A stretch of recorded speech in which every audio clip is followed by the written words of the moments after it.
Lá vamos falar do movimento retilíneo em planos inclinados. Fica até o final do vídeo para veres o exercício que tenho para ti. Eu sou o professor Marco Pereira do site estudafq.pt. Movimento retilíneo em planos inclinados. Um corpo que esteja inicialmente em repouso e que deslize sem atrito ao longo de um plano está sujeito apenas a duas forças. Então, se não houver atrito, só está sujeito à força ao peso e à força de reação normal. Então, a força que o plano exerce sobre o corpo e o peso, que é a força que a Terra exerce sobre o corpo, que atua verticalmente para baixo. Eu, para saber a aceleração, preciso de decompor estas duas forças que temos aqui segundo o eixo do movimento. E o eixo do movimento é o eixo do x e faço uma perpendicular a esse eixo, que é o eixo dos y. As forças que atuam ao longo dos eixos são o P de x e o P de y. Como é que vamos determinar este P de x? O P de x é sempre o cateto oposto ao ângulo da inclinação. Temos aqui o cateto oposto ao ângulo que é igual a este ângulo da inclinação. E como é o cateto oposto, é dado pelo sino. E o P de y é dado pelo cosseno. Também como P de x é a componente do peso segundo o eixo do x, P de y é a componente do peso segundo o eixo dos y. Para calcular a força resultante, para depois usar aqui nas expressões para saber a velocidade com que chega ao final ou saber qual foi a distância que percorreu, eu tenho que decompor as forças, que já estão decompostas, mas a resultante das forças, segundo a segunda lei de Newton,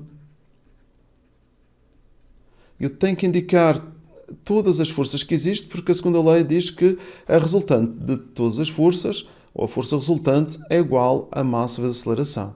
Então tenho que indicar que existem forças em y, que no eixo dos y não haverá movimento segundo este eixo, mas segundo o eixo do x haverá movimento. E temos então, neste caso, a normal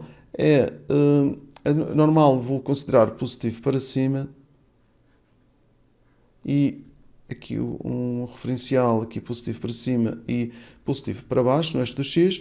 Normal é positiva e o P de y é negativo e fica assim.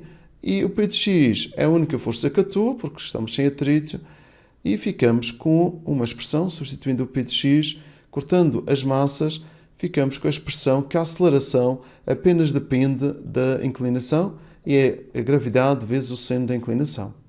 Através desta expressão podemos ver que a componente escalar da aceleração aumenta com o aumento da inclinação do plano.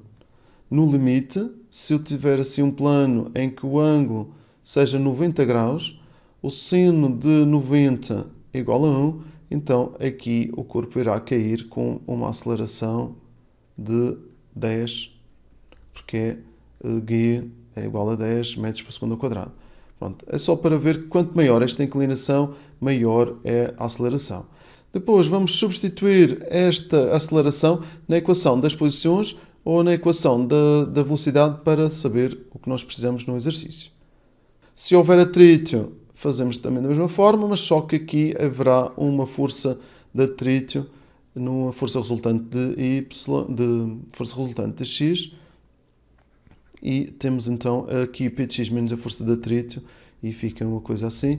Se por acaso disserem que é uma certa percentagem do peso, neste caso podemos cortar as massas e podemos então resolver, mas tem que ser dito, ou não ser que seja para calcular a força de atrito. Se por acaso o movimento for com velocidade constante, então significa que aqui será zero, e se for velocidade constante é porque o P de x menos a força de atrito é igual a zero, e então o P de x é igual à força de atrito. Bem, só se a velocidade for constante. O exercício continua. Depois de saber a aceleração, vamos então substituir na equação das posições, na equação da velocidade, para ficarmos com estas equações para este movimento de descida ou de subida. Neste caso é de descida. Então já percebemos como é que se resolve este exercício. Vamos aqui à ficha 1.3, número 2, exercício 15, e diz que tem uma caixa de 5 kg que é alargada do topo de uma rampa. Vou desenhar aqui. Com 30 graus de inclinação, durante a descida fica sujeita a uma força de atrito de módulo equivalente a 10% do seu peso. Então temos por aqui com outra cor e vamos ver que o peso assim, temos a resistência normal e também temos a força de atrito que não pode ser maior que o P de x, tá bem? Vamos ver que durante a descida fica sujeito a uma força de atrito, escreva as leis do movimento, queria ver se era velocidade constante, mas eles já acabam por falar aqui. Vamos ver, o P de x. O P de x é esta força assim, esta componente nesta direção do eixo do x. Aqui temos o eixo dos y. Temos aqui P de y, P de x. Pronto, temos aqui as forças. Vamos escrever as leis do movimento. Para escrever as leis, vou precisar já sei que preciso da aceleração. Então, vamos dizer que a força resultante é igual a massa vezes a aceleração. E vou pôr aqui F de y, que nós não vamos usar, mas só para informar que existem estas forças, tenho que apresentá-las. Então, é normal menos P de y, e posso dizer que é zero. A força resultante segundo o eixo do x é a massa vezes a aceleração, e posso continuar que P de x é, por positivo, força de atrito negativo, igual a massa vezes a aceleração. Vou continuar aqui para baixo. P de x é a massa vezes g vezes sin, de 30 graus. E a força de atrito é 0,10 vezes a massa vezes g. Aqui tenho as massas. Eu posso, como tenho massa em todas estas parcelas, posso cortar. Fica 10 vezes 0,5. 0,10 vezes 10 é igual à aceleração. Então é 5 menos 1 igual à aceleração. A aceleração é 4 metros por segundo ao quadrado. Pronto, tenho aqui a aceleração. Isto é ainda para saber as leis para este movimento.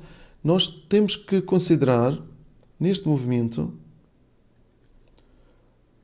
que vou partir, como ele está a descer, vou dizer que sai do zero. Então, por aqui que a posição inicial é zero. Então, lei do movimento. Ou lei das posições primeiro. É x igual a zero. Ele é largado, velocidade igual a zero.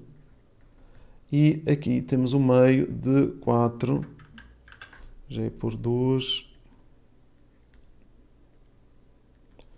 4t ao quadrado.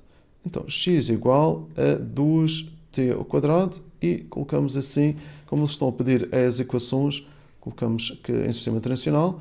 Vamos ver a velocidade. Velocidade vezes 0 mais at, v igual a 4t e si. Pronto. Temos as leis do movimento. Vamos calcular o comprimento da rampa, sabendo que a caixa chegou com velocidade de 3 metros por segundo. Então, 15.2. Se ela chegou, vou partir com os dados que eu tenho e ver o que é que podemos fazer, mas eu quero o comprimento da rampa, que é o x. Dão-nos a velocidade e quero saber aqui o x.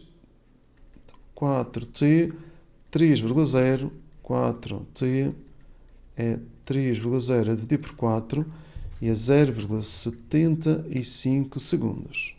Continuo para a equação das posições e quero saber qual era a posição. Sabendo que ele saiu do zero, vou conseguir saber o comprimento da rampa quando chegou à base. Como saí do zero, e vou ficar com 0,75 ao quadrado, x é igual a 1,1 metros. Então o comprimento da rampa é 1,1 metros. Deixo aqui os meus contactos e espero que tenham percebido. Se ficou alguma dúvida, deixem nos comentários. Passem também no Discord do Estudo AFQ para ver outras dúvidas dos outros alunos. Ficam com mais algum vídeo para estudar para o teste. E até o próximo vídeo. Estamos juntos!